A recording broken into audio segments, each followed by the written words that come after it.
You Today, are live. cool. I'm live. Whoa, oh, oh, oh. Can't get taken down from YouTube by singing it too much so people can hear it. No. Hey, everybody, welcome to my kitchen. Should be rolling Keefe, but I figured I would just do a little hey, how are you? Question and answer because tomorrow starts the first class of my field guide to spirits. And that will be running all of October. It's put together specifically for Spooktober haunt season, and by popular demand of all of the questions everybody asks me regarding if I'm doing an investigation, how do I tell what type of spirit I'm dealing with? How do I tell if it's an intelligent haunting? How do I communicate with an elemental? Where do I even start with something like that? What's the difference between a fairy and an elemental and a djinn, or any of these other various words that get kicked around? What do you think about Zozo and black-eyed children? So we are going to take a deep dive into all of those, breaking things up into broad topics. So the first class is going to be human spirits. So not only intelligent human hauntings, but all of the types of hauntings and phenomena that can come from human beings. So we will also explore the idea of thought forms, uh, which some people might call tulpas, and we'll also address why that's somewhat of a problematic word because of misunderstanding things from culture to culture. But there's lots and lots to cover. It's called the Field Guide to Spirits, and it's a little bit of a harkening back because in 1998, my first professional paranormal publication, my first paid publication as a paranormal investigator, was through New Worlds magazine, and it was a guide to spirits. So it was sort of like baby steps for what we're going to be talking about. And the funny story behind that is that I still have the check because at the time, oh God, I spent a little bit of time in 97 homeless because of things, family stuff, getting away from things. Sometimes you just have to leave everything behind and start over again and trust the fact that you'll fall on your feet. And sometimes that means for a couple of years things are chaotic, which when it comes to this story means that I got paid actually a sizable chunk because you got paid very differently back then. So like for a single magazine article, it was $400. Like that was almost a fucking rent payment. It was amazing, and I lost the check for months. Like I had to like poke at them, going, I don't know where it is. I don't think it came, and it ended up being like in between boxes, probably under a cat at some point. As I said, life was a little intense and a little crazy at the time. Um, or I should say wild. I keep trying to switch out wild for language that might otherwise seem ableist. I apologize. Learning curve, guys. It's a learning curve. So you were talking about a field guide to spirits. Yeah. Do we have any questions? Anybody here? Yeah. Mostly they're off topic though. Okay. So Well, yeah, you might everybody's have gonna be you might like, have to. can you talk to my dead dog? Did my cat go to heaven? Uh, I've got some sort of weird So attachment. many. My Yeah. psychic kid is scaring me. What's going on? Actually, one thing we might want to talk about is the fake friend request that happened earlier this Yeah. week. Uh, Somebody's already mentioned that too. Okay, yeah, so a lot of you, and thank you so much for being on top of it, and thanks especially to Uncle Tony Santori, because he texted me while we were on the way to Mitchell's for ice cream, Yeah. and I get this like, hey, did you send me a new friend request? I'm like, nope. So thank you for everybody who helped report that earlier in the week. Somebody made a scam site, basically a Facebook page in my name. If you paid attention to it, they had two R's on the end of my last name, but they used my photo. And from people's feedback, they did not waste time in friending people and then trying to DM them and offer to do readings and other such bullshit. Which, let me tell you, if I ever contact you over Facebook, or somebody who says that they are me contacts you over Facebook or Instagram or email or anything and says that I, Michelle Belanger, am going to do a reading for you for X amount of money, that's not me. I don't generally do that. I'll teach classes, and you know those classes are legit and real because right now they're all video. You get to see my mug, whether you like it or not. Uh, but everybody reported it, and it is one of the benefits of having the magic blue check mark in the fact that Facebook responds pretty quickly if you are a celebrity, because they took it down fairly quickly. I hope nobody got suckered by them. I apologize. It's not your fault if you friended them back. It's not your fault. That is someone taking advantage of people and taking advantage of any of the trust that I've built up. And I find it pretty reprehensible. And hopefully they'll learn very quickly that I was the wrong person to spoof. So you talked about what we're going to cover in the first week of classes. What about the other? Oh, well. Also, if you need an update on which thing is happening which week, I can. Yeah, actually, let's go over which week is which week. Because I know human and human hauntings, and I'm pretty sure that the second one was going to be elementals and fairies, nature spirits, and things like that. And the third week is about to come up on my computer. Okay. You can get the full details of the class at michellebelanger.com/events. I'm going to pop up some banners on the screen so you can see that.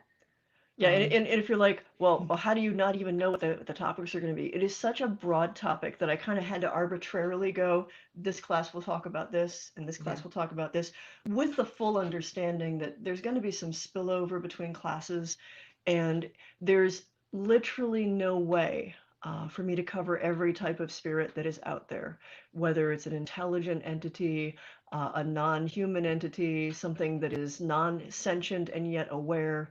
And the language that we use is so vast and diverse, and in many ways temporally and culturally specific, that this is going to be treading into very gray areas of taxonomy. Now, this is going to be a little bit different from some of my classes because although I will be talking folklore and mythology, I also want to focus on experiential stuff. So I want to focus on what happens when you encounter this stuff in the field. Oh my goodness, that cat. I think a cat just tried to jump into a box full of tins. There's a new shipment for the Keefe showed up. Did she just knock it down? No, she didn't knock it down. She just scared herself and ran away. Well, Poor that's baby. bliss. Anyway, I was saying something before there was a clatter over in the other room.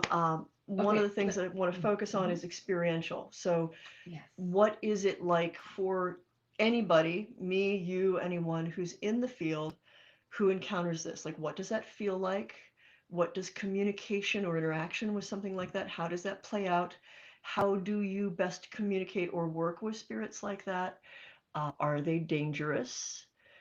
If they are dangerous, what do you do? And if they're not dangerous and yet you're kind of unsettled or scared of them, what should you do? Basically, what are the rules of engagement for all of these sorts of things that are out there, of which there are many? Okay, so I have now pulled up the way that we divided the class topics approximately. Okay, so human. Yeah, so human, the ghost ancestors guides is the first. Then nature. Yep, nature and wild things, fairies, elementals, wild spirits. The third week, so October 24th, is going to be thought forms, constructs, and created spirits. Yeah, because I did think that needed to have like a whole thing by itself. Like I'll brush on it a little bit in the human one because those are largely created by people, but we'll dive into like what the hell is a thought form in the first place. Is a thought form different from an egregore? How do you even spell that, and where does that word come from? And the fourth class, so Halloween itself. Oh yeah, well the fourth class I know is like demons and spooky shit. Yeah, that's right. Demons, shadow people, and outsiders. Yeah. The official title. Lovely. People are asking about how to get access. So everyone, if you look on the bottom of the screen, just below Michelle's face, I'm alternating between the two ways to get access to the class, A Field Guide to Spirits. One way, if you just want tickets for this class, tickets are $45 and they're online at michellebelanger.com/events. Or you can join Michelle's Patreon for a month for $50 and you will get access not only to a field guide for spirits, but also to 21 other classes that Michelle has recorded over the past 4 years. I'm sorry, you're off camera and like, okay, I just need an Illyria sock puppet. Fine, you don't have to sock puppet me. I'm right here. It's hilarious. But yeah, so get access to one class for 4 classes. This series of 4 classes, $45. Can you tell who's the business person Or here? join Patreon and have so many things for $5 more than just the class. How much? So many things, like all the classes? Yeah, literally Yeah, instant everything. access to 21 other classes that Michelle has recorded. Yeah, A little bit of material. there's over 100 hours of video, just so you know. Well, you And won't be bored, that's for sure. My gosh, yeah. If you have nothing else to do in October, Yeah, join the just Patreon. binge watch a ton of classes. Oh my gosh. There's Shit, so I'd have many. done that when I was. Yeah. But yeah, and you can cancel anytime during the month. You'll keep access to all the classes, Mhm. the Field Guide to Spirits classes. So basically, for 1 month, Yeah. you sign up to Patreon, you get the Mhm. whole class on all the spirit stuff, and Yeah. then like bonus Whatever tons else. of other stuff that you Yeah, want. whatever else you want. And if you decide you like our Discord community too much, you don't have to leave. You can stick around. Mhm. We don't mind. Yeah, and we've got pledges on that as low as $1. So anyway, so there's all of that, and my lovely Illyria, who actually makes all of this work because I am not the organized one. I pretend to be, and I fake it pretty well if I have to, but not if I don't have to. Any interesting questions? Oh, I mean, there are so many questions. I think someone came late. Are ancestors or spirit guides discussed? Yes, that will be. Yes, the first class is going to cover human spirits and things that are adjacent to human spirits. So your traditional concept of like an earthbound ghost, but also ancestors and guides and what the difference is, and a number of things that are connected. Residual hauntings, which I lump together over with human hauntings because they come from people, even though they are not necessarily sentient. They're more psychic fingerprints that we leave in spaces. Frequently when there's intense emotional experiences. Not always traumatic, but I will say that we are more inclined as living people to notice the traumatic stuff because it stands out. Folks are asking, Mhm. which is a great question, if we're busy and have to work at the times the classes are happening, Mhm. will there be access to a recording? Oh yeah. If you cannot make it physically to the class to watch it as it is streaming live, it is recorded. You have access to it whenever the heck you want. And the benefit of showing up with it live is I always try to make a little bit of time at the end for people to ask questions. So the only thing you miss out if you can't be there at the time of live streaming is you won't necessarily get your questions in, but you won't miss any of the class. Like you can just, if you're up at 4 a.m. and you can't sleep, just cue it up and you've got it. Yeah, and I will say I'm realizing now that that's not necessarily usual practice, but because Michelle never teaches classes the same way twice. Yeah. We found it more effective for people to record everything, and then the next time you offer a class, because it's never the same, we record that, and it's. Yeah, I'm a very organic teacher, so I pop in with an idea of what I'm talking about, and it is a very, very rough sketch if anything is written down at all, and it is mostly that time, that place, that particular mix of people, and how it feels, like what questions seem to be the ones that must be answered in that moment, which always means that the presentations are these like living organic things. And yeah, like you can give me, it can't be the same presentation twice. The only time it ever came close was when I was touring at universities and I had to have a PowerPoint. And so the PowerPoint kind of kept me from getting like too like off into the weeds, and even then I put the PowerPoint together so that I'd have like a pretty thing for people to look at and a couple of dates to remind my dyscalculic ass like what fucking date The Vampire was published by John William Polidori, 1819, in the dark blue, just in case you're wondering. But I can't remember the year that Heinrich Ossenfelder published Der Vampir, which was like the first.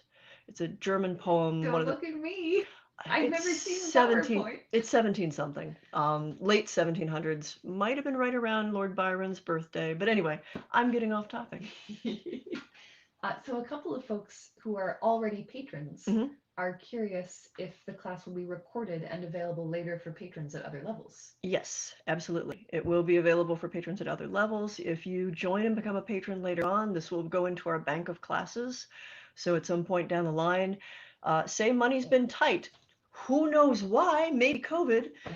No shame there. Honestly, like I would rather you make sure that you have a roof over your head, your utilities are paid, any small things that depend on you are fed and watered and taken care of, and that you yourself are taken care of before doing any of this stuff. Like that's one of the reasons that I like to record it and like to archive it, because I've been there. Like I've been in the place where I'm selling off books from my library and seeing like what new side hustle can I do just to keep the lights on. Like I totally get it. See before like homeless in 97 and selling an article for $400 in 98 and thinking that I was fucking rich. So buy it if you can. Don't feel pressured. I would love to have people because I love the conversations. I love the questions, and they help me like really kind of look toward like what pieces did I overlook. As a presenter, I always feel that I learn as much from the people who are learning from me, especially when they ask questions. So that dialogue is important to me, but not more important than your safety and well-being. So take that into consideration. We're in a tough time. Doesn't matter what country you're in. Like it's kind of scary. So make sure you're taken care of first. Yeah, I totally. Yeah. One thing I'm gonna stick my face in here one more time, and so for folks who haven't looked into Michelle's Patreon at all, you can get a class every year at every membership level from $2 a month on up. It goes up to like, all the classes at $50 a month and a class a month at $25 a month. But basically, if you look on patreon.com/haunted, you'll see a ton of options for ways to get classes after the fact. They are all extremely cheap. And one of the things that I love so much about the patron community is that people don't always have time to watch the classes that they've paid for. So we have a system set up where people who are patrons can gift classes to other patrons. So even if you've joined at the $1 a month level because that's what you can afford, there is a chance that people will be like, yeah, I would love you to have this class. So here you go. Yeah, and we've got like this really like healthy, thriving, wonderful community on the Discord that you get access to just at $1. And you have the opportunity to ask me questions like with the understanding that I might be off writing, I might be traveling, but if I have time and I'm just sitting there, it's way better than doom scrolling. I pop in and I say, oh, hey, I can, here's this and here's a reference to that. And oh, here's 50 books. Oh my gosh. Yeah, the book lists on there are getting intense. Too much for people to keep up with unless they're speed readers. But yeah, so for folks who are worried about being able to afford access, I would say join the Patreon at any level. Again, it's patreon.com/haunted, and there will be ways for you to get access to all of the classes. Yeah, I like to try to make things as accessible as possible. It's no fun if they're not accessible. And honestly, if you just go poking around my YouTube, there are things that are up there for free. Some of them are a little dated, but there's some really cool stuff. There's dialogues that I would have with my student, Rebecca Kirschbaum, in like the This Haunted Life series. And there's some stuff with the resident undead people. And the one downside with one section of that is the audio was and specifically my mic just decided that it was going to be a shit mic for most of those, and we didn't catch it until about halfway through filming. So it is what it is. It just means that like if you're listening to it, like if you are sensitive to that stuff at all, like I'm like weirdly like just clipping the mic every time I talk. Yeah. I do have a question for you. Will watching these classes invite any undesirables to my home, to my pets, to me? A little afraid here. Okay, no, that's fair, especially with like some of the stuff that like the Hellier folks, do a lot of interesting work where they're like part of it is about bringing things in and sort of like sharing the phenomena. One of the things that I try to do is to put an emphasis on people feeling safe and giving people the tools to keep themselves protected. When I am dealing with and talking about things like this, it is not to invite things, and trust me, I know how to do that. I know both how to invite it and how to talk about it while keeping it away. So it should not endanger you in any way. It shouldn't call the things to your home just to hear me talk about it. And I promise, even on the demon one, I'm not going to just sit there and cite names because I know that many people find that unsettling, even though the names actually give you more power than they summon. Like it gives you power to compel and banish and bind. Uh, but, I'm more about empowering you and enabling you to control what's going on around you and to help. And let me also say that if you have any hesitation and you still join the class, by the end of the class, if there's some point where you don't feel okay, like just when we get to questions and answers, just speak up, and I'll do my best to like talk you through. Okay, feels like something's in your house now. What do we do? And everybody can learn from that. Like just learning how to manage that. That's a great question. Got another question for Mhm. you. Will you talk about perception or how people perceive or tend to perceive these spirits? Yeah, that is the experiential part of the classes. I want to put a focus not only on the folklore and the different words we have for these and like what they are in theory, but more than that, I really want to talk about what does it feel like to encounter them. If you're out in the field, if you're home having experiences, how does it feel differently if it's just a human spirit who's earthbound versus a human spirit who's not and might be an ancestor spirit or a guide? Or how does it feel differently if it's an elemental or something that falls under that umbrella? Like what's the difference? What different signs and experiences would you look for? And then how would you change the way you communicate or protect yourself if you are dealing with, human or fae or jinn or what have you? Cool. Yeah, and I think, oh, a quick question. Hmm. If this dives too much into what you'll talk about, Hmm. feel free to say so, but is a shadow person a human spirit? Okay. Actually, I'll give this as a teaser because the answer is yes and no. Human spirits can present themselves and be perceived as a humanoid in silhouette. Sometimes that perception is on the part of the perceiver where they're either not ready or not able to clearly see features. So all they get is this vague sense of a shadowy human figure. Sometimes it's on the part of the spirit themselves where either consciously or unconsciously they cannot or will not present their full features, their full, remembered self. And so they just sort of show up as this silhouetted form. And there are also entities that show up in a humanoid form that are not humanoid, that fall more under the classic idea of shadow people. And those are, I'm going to cover in the idea of outsiders.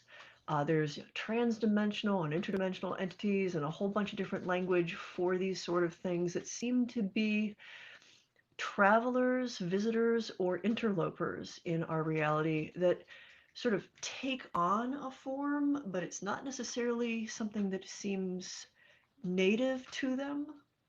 And there's often something that feels a little bit off in the way that they look. And we'll dig a little bit into that.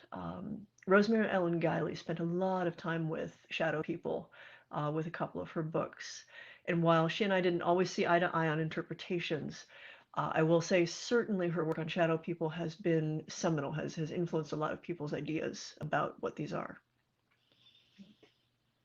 And there was a question from earlier that I missed. Mm-hmm. For some of the talk about Fae, Mm-hmm. will you be focusing on particular areas or more general? I want to focus more generally with Fae. I mean, obviously, as somebody who's got Irish Catholic in my background, and my grandmother raised me, so they were like one or two generations away from the old country. Uh, there will be some about the Celtic roots of our broad understanding of Fae, like at least how they are presented in pop culture, but in almost all of these cases, when we have a single word for a thing, fairy, elf, whatever, we'll find that there are similar things across different cultures, and the word itself may only be culturally specific, and yet the phenomena seems to be something that you encounter worldwide. So we'll look at kind of comparative folklore in that respect of, are there little people in other traditions? What are they called? How do they behave? Are they exactly the same? Are they different? Is it a mistake for us to assume that, like, what we understand with our European background as Fae or Lutin are exactly like the Native American little people, like the Pukwudgies, or the Kumaho of Korea, which are fox spirits. Actually, all the Asian fox spirits are fascinating because there's so much in common with how we think of as fae and fairies, and yet so much that's different. Um, so we'll get into fun stuff about, like, how are things the same, how are they different, and where does the usefulness of the word fairy end when we're talking with things, and when is it useful to just sort of like accept that this is the least bad term for something that we don't really fully understand. Cool. All right. I think that's fantastic. Okay. There's yeah. one. Actually, there's one question Okay. that I can answer. Okay. Take it away. Okay. So if you join the Patreon or if you buy access to the class, how do you get to the videos? Two different answers. But they all come down to the same thing, which is that you'll get links in your email, either automatically from Michelle's website or from me if you sign up on the Patreon. So, yeah, make sure you enter the right email. Funny thing is, like, I'm here squatting, so my head's not like cut off on the top, so we're almost the same height. Ooh, I'm so tall. Yes. Yep. This is how this works. Totally. All right. Well, have a wonderful evening, everyone, and I hope a lot of you can make it one way or another, at one time or another, to a film guide for spirits, because I think it's going to be a really fun series. Spooky fun for it. Spooky fun. Right. Oh, and I don't know when they're going to make an announcement about it, but Katrina Weidman and Heather Taddy did something fun, and I'm not sure if you'll see me or not, or if I'm allowed to talk about it, but I believe it's coming out on YouTube on Sunday. So keep your eyes peeled. There were some interesting experiments that we did because I was not physically at the location, but I got to kind of flex my psychic muscles to see what I could see.